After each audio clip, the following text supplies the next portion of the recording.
Ito naman ay karanasan ni Emily noong 1982. Siya ay nakatira sa likod ng paaralan na may maliit na alley road.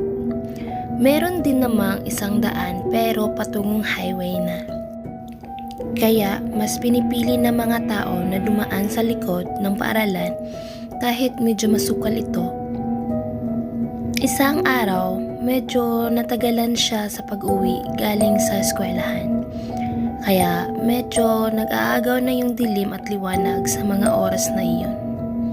Nang medyo natapat na si Emily sa may paaralan, medyo parang hindi na siya mapakali na parang may nagmamasid sa kanya. Kaya nang nagmamadali siya ng paglalakad hanggang makarating siya sa kanilang tahanan. "Anak, bakit ang tagal mong nakauwi?" Tugon ng nanay ni Emily. "Pasensya po, Nay.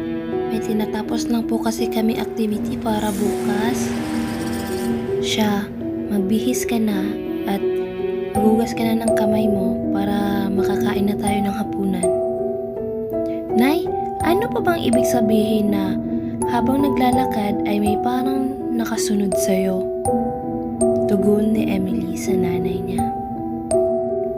"Emily, sa sobrang pagod ng katawan mo, hindi imposibleng makaranas ka ng ganyan. Kaya dapat lagi kang magdasal at sapat na pahinga." Aniya naman ng nanay ni Emily. Araw ng Sabado, nasa bahay lang si Emily at nakatambay sa labas sa tapat ng puno ng akasya. Masarap kasi magtambay sa labas lalo na't dapit hapon. Maganda ang ihip ng hangin. Kinagabihan, biglang nilagnat si Emily at nanginginig ang katawan nito. Kaya tinulungan siya ng kanyang nanay na painumin ng gamot. Bagamat ilang oras na ang nakalipas, hindi pa rin bumababa ang lagnat ni Emily. "Bukas na bukas, ipapagamot ka namin ng nanay mo sa hospital," tugon ng tatay ni Emily. Kaya ayon, kinabukasan, pinasuri si Emily ng kanyang mga magulang sa hospital. Pero sabi lamang ng doktor ay simpleng lagnat lamang. Kaya niresitahan lamang siya ng doktor ng gamot at umuwi na lang sa bahay nila. Medyo okay naman si Emily sa mga panahong iyon. Pero sa pagpatak ng 6:00 ng hapon na nag-aagaw ang liwanag at dilim, ay nagdidilubyo na naman si Emily. Nag-aapoy sa lagnat at nanginginig na naman ulit. Hanggang sa hindi na magising-gising si Emily kahit anong yugyug ng nanay niya. Itatakbo na sana siya sa hospital.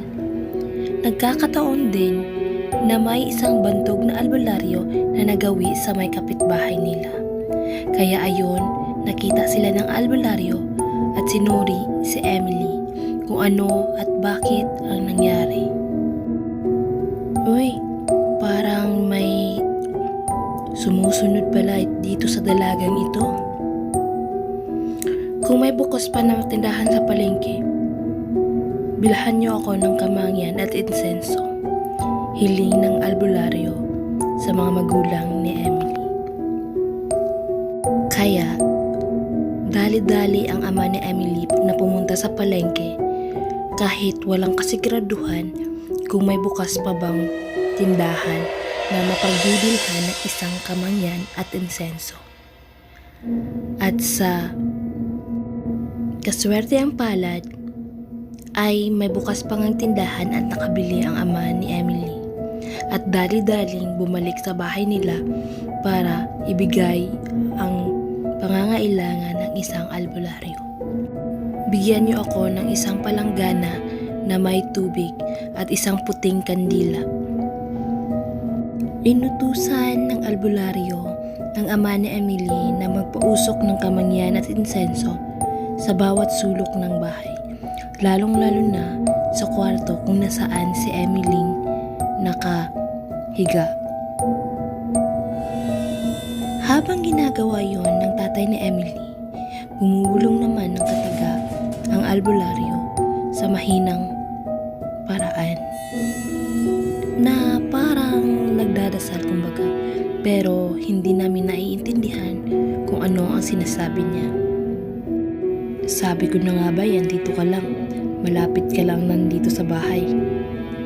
Tugon ng albularyo. Kahit anong gagawin mo, hindi mo makukuha ang dalagin ito. Lalong-lalo na't nandito ako sa harapan niya. Hindi ko hahayaan itong dalagang to na makukuha mo. Tugon ng isang manggagamot sa hangin. Ano? Ano ka mo? Gusto mo ang dalagang ito? Kahit gusto mo itong dalagang ito, hindi mo ito madadala kung saan ka naninirahan dahil magkaiba ang mundo ng mga tao at mundo nyo. Tugon na naman ng albularyo. Huwag ka na magmatigas pa kung ayaw mong mawalan ng tirahan. Dahil alam ko kung saan ka nakatira at sasabihin ko sa mga magulang ng dalagang ito kung saan ka nakatira. Gayunpaman, para malaman nila na nandoon ka pala at laging nagmamasid sa anak nila. Dumito muna ako sa bahay ninyo at para mabantayan itong anak ninyo.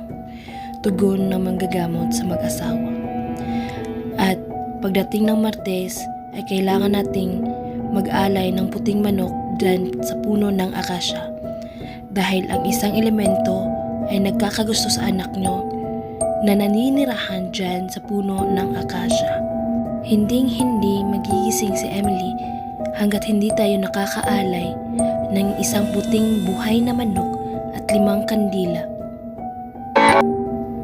Kaya agarang naghanap ang tatay ni Emily ng isang buhay na puting manok para sa gawing pag-aalay sa araw ng Martes.